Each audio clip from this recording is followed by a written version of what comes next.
Hello gang, quick one from me. It's going to be 5 minutes just explaining what tempo is and why we use it, because a lot more of you now are starting to see it embedded into your programs, and I want to make sure everyone's clear on how to interpret tempo and exactly why we would use it. So, I've gone too far. Tempo is essentially just the speed that you perform each part of your lift.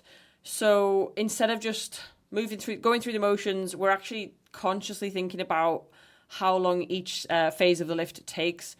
So if we look at a squat, for example, the first part of, whenever you see tempo written, it'll be written as 4 numbers.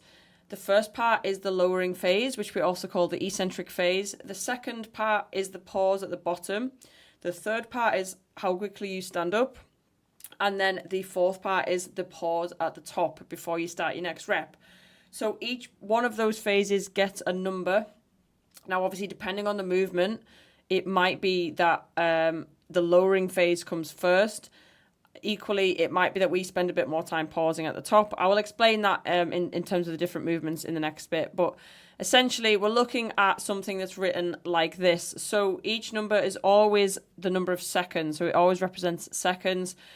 As I've said, the eccentric phase is the lowering phase. So if you see a tempo written as 3, 1, 1, 0, the first number is the lowering phase, always the eccentric.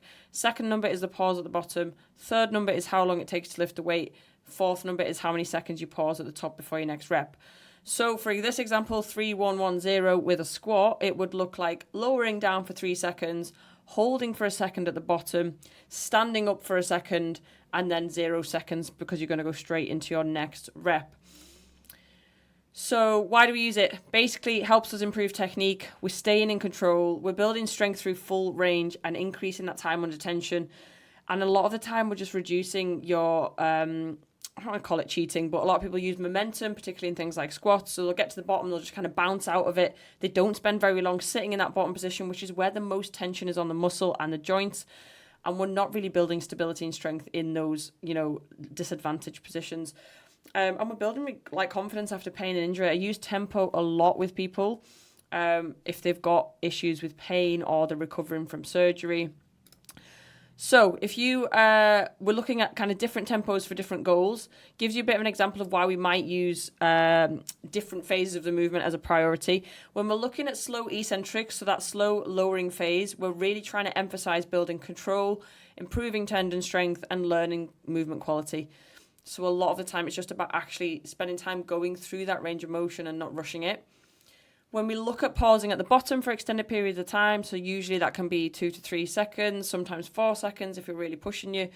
We're looking at improving stability in that bottom position, confidence in those weaker positions, and removing the stretch reflex. So we're actually not using the tendon stretch reflex to bounce up out of that movement. Now, when we look at exploding up, so a lot of the time I've programmed for people a box squat, for example, bar on your back, you're going to have a box or a bench behind you. You're going to go down for a couple of seconds and then you're going to think about power on the way up, exploding on the way up. That is about trying to generate power, that elasticity of the tendons. We're improving athletic performance. We're trying to generate more force at a faster rate. So there's rationale for using different tempos for different training goals.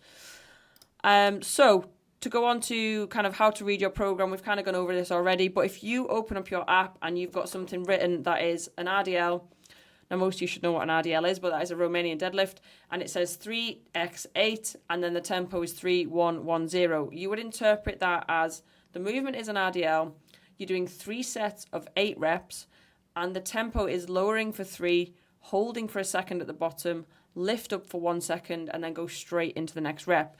Now, if you don't have tempo written anywhere, all I mean by, if I've not specified tempo for any particular reason, which I don't, most exercises won't have a tempo written on them, it just essentially I still don't want you to be rushing the reps. So when we talk about specific tempos for specific reasons, that's important.